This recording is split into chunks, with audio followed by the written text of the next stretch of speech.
And McCART IFL TV in association with MTK Global.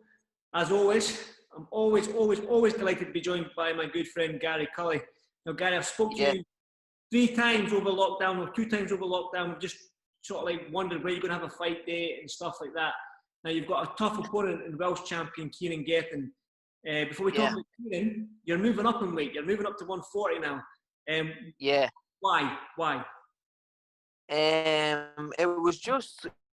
It was kind of quite hard. I accepted a couple of offers at 135, and it was kind of hard to get matched at 135 and get a fight. Whether it was obviously being a 6'2" lightweight and a southpaw doesn't help, but going through lockdown there was obviously shortage of opponents. Not many people were available, so look, I accepted a couple of offers and we couldn't get a fight made at 135, so I was asked would I be interested in moving up to 140, and I just jumped at the chance. Just I'd like to be able to float between the two and take opportunities at both, you know what I mean? So I suppose that was my next question was, will you be sticking around at 140? But again, you've just answered that. But if the opportunities are bigger and greater at 140, I'm taking it you're going to be a 140 fighter. Yeah, of course. Like if there's big fights at 140, I'll fight at 140. If there's bigger fights at 135, I'll fight at 135. I'd like to, like I said, float between the both and take opportunities at both of them. And I would like to say I wanted to win my first world title. I wanted to campaign at 135. But if there's an opportunity at 140, to win a world as well. So you were going in and out there, Gary. Sorry, mate. Yes, let's talk about Kieran Gething then. I mean, he's a tough opponent for your first fight at 140. He's the world champion. Yeah. We'll just talk to you a little bit about Kieran then. Yeah, he's a tough kid. He comes to fight. He comes to win. I seen a couple of his fights. I seen his fight where he won the Welsh title, and I seen his fight against Jeff Ofori as well. And he's really, really tough. He comes to win. So I was offered that fight, and I said, yeah, he's a fighting man like myself, and he jumped at the chance as well. So I'm looking forward to it. It's gonna be an interesting fight. You're fighting on the 25th of August. How itchy are your knuckles to get going again? You must be just itching to get a fight in your hands. Yeah. I wish it was this week, man, to be honest. That's the only problem with me. I just wish it was a little bit sooner, but that's not a bad complaint to have. Definitely not. I've got to say, like, you might be 6'2" and campaign at lightweight, but with all due respect, you've got such a skinny frame. Do you know what I mean? You do a small frame, but do you have to sort of bulk up a little bit now just to add that 5 pounds? Because you do walk around nearly fighting weight all the time. So are you bulking up a little bit, putting a little bit more muscle for this fight? Yeah, I don't walk around that much above lightweight, like you said. So I will have to. I have been. We've got a nutritionist on board on the team as well, Dave Nolan, and we have been working quite closely to put on a little bit of extra weight and to do an actual weight cut, because I don't want to be walking around too light, especially because we know obviously we know Kieran is fought at 147 and is naturally bigger than 140, so he's going to be cutting quite a lot of weight and he's going to be quite big on the night in the ring. So yeah, the aim of this camp is to get into the ring as strong as possible and as big as possible. So we have been going through a strength phase and a bit of a bulking phase to put on a couple of extra pounds, and then obviously just do a small cut and I will make the weight quite comfortable.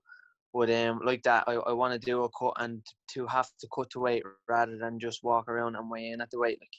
Yeah, definitely. I've seen that you're back in camp. You're back with Pete Taylor. I've seen some of the photos on Instagram of sparring Tyron McKenna and Shane and Kelly and stuff like that. Again, how is it your first sort of spar back when you were tasting leather again and you get a bloody nose? I mean, how was that for you after all this lockdown stuff? Oh, you don't get bloody noses. I know, but this is I was just adding that for effect. For effect, yeah. Nah, obviously, I'd been training throughout lockdown, but obviously we couldn't spar or even do pads or anything like that. So that close contact, that that was all new again, and that was all different. But yeah, it didn't take long to just get back in the swing of things, and we've been sparring quite a lot as well, and we've had the Donovan brothers, and their camp has been up quite a couple of times as well. So I've been getting class rounds with Paddy Donovan and his brother Edward as well, who's European champion as an amateur. He's just went pro. So yeah, also Sam King from the UK has come over to help me prepare as well. So we've been getting lots and lots of rounds in, and yeah, we're back in the swing of things now. It did obviously take, it was all new for the first week or so, but yeah, back in the swing of things now, and just buzzing to get going again and get fighting again. I mean, you fought in Belfast on, I think it was the last 4 or 5 fights, I think it is, maybe even more. This is going to be outside of Belfast. You do have a good following. You bring a good following up from Nace. What are your thoughts on fighting with no crowd, obviously in Wakefield, in England? Yeah, all my fights have actually been in Belfast. 10 fights, all in Belfast. All 10 fights, jeez. Well, there you go then. Yeah. All your fights have been in Belfast. You do bring a good crowd up from Nace. Again, it's going to be your first fight away from home, but you can't bring any support. So, again, what's your thoughts on that? Like, I'm actually quite looking forward to the whole experience of it. I know it's going to be a bit mental. It's going to be different, like, but I'm looking forward to it. And obviously, there's not going to be a lot of fighters that get the chance to actually do it. So I'm looking forward to the experience. And look, as not being able to bring fans and stuff, like, everybody's in the same boat as well. So I think it will actually stand to me. I've had my first couple of fights were in the SSE Arena, 12,000 seater stadium, and I opened the show at 4 and 5 o'clock where there wasn't many people there, you know, only my own following. So I'll miss the lads and stuff. Obviously I'll bring 150 or 200 up to Belfast with me. I'll miss them, and I'll miss them shouting in and cheering me on. But other than that, like, I've been around the world as an amateur and stuff, and I fought in Russia and Kazakhstan and places like these where there's nobody in the crowd and stuff like that. So it won't faze me, and I'm looking forward to the whole experience of this this kind of mad whatever's going to happen. I don't know what to expect, but I'm looking forward to the experience. Definitely. Hopefully they can accommodate me somehow. So I'll hopefully be there. But definitely. If we can't get you in, no way. I know, imagine no Boxman, no Andy. No way, man. No way, man. You can come and spar in my gym if you want. Look. Yeah. We'll spar there. Can you fit a little ring in there? Look, I've got Muhammad Ali. Look, Muhammad Ali there, so it's all good. Yes. Ring in here. Quickly, guys. Again, I want to say as well, because we've spoke about this on numerous occasions, that at 135, being 6'2", lightweight, the division the lightweight division is stacked with talent. We've mentioned the Devin Haneys, the Lomachenkos, the Teofimo Lopez's, and these type of guys. But now that you're up at 140, again, it's one of them divisions that there's no easy route to get to that world title shot. Like, no, they're all progress. Yeah, like, to become a world champion, world class. So, like, all the weights are stacked, you know, and there's good fighters at every weight. But yeah, 135 is probably the world's best division at the minute, isn't it? Like, I was going to ask that. If you had the choice, which division would you like to campaign at in terms of the world champions that are sitting there and the fighters that are sitting there? Because let me just give you 3 names: Lomachenko, Haney, Lopez at 135. Then you've got Josh Taylor, Regis Prograis, and Jose Ramirez at 140. So, I mean, yeah, they're all top guys. But you know what? Like, time can change everything, and by the time I'm up around world title shots in the next year to 18 months, I think Josh Taylor would be at 147. I think Teofimo Lopez would be at 140, and Devin Haney would be at 140. Lomachenko will probably be back down to 130 as well. So a lot can change in a short space of time. Like, I think by the time I'm challenging for world titles, if it's at 135, I think Haney and Lopez will be both gone, and Lomachenko will be gone. And likewise, if I'm fighting at 140, I think I could be looking at the Haneys and the Teofimo Lopez's at 140, because Josh Taylor's probably going to move up soon and scatter his belts, you know. So time is going to change a lot of things, but yeah, they're both stacked weights, man, and they're mega fights there as well, you know.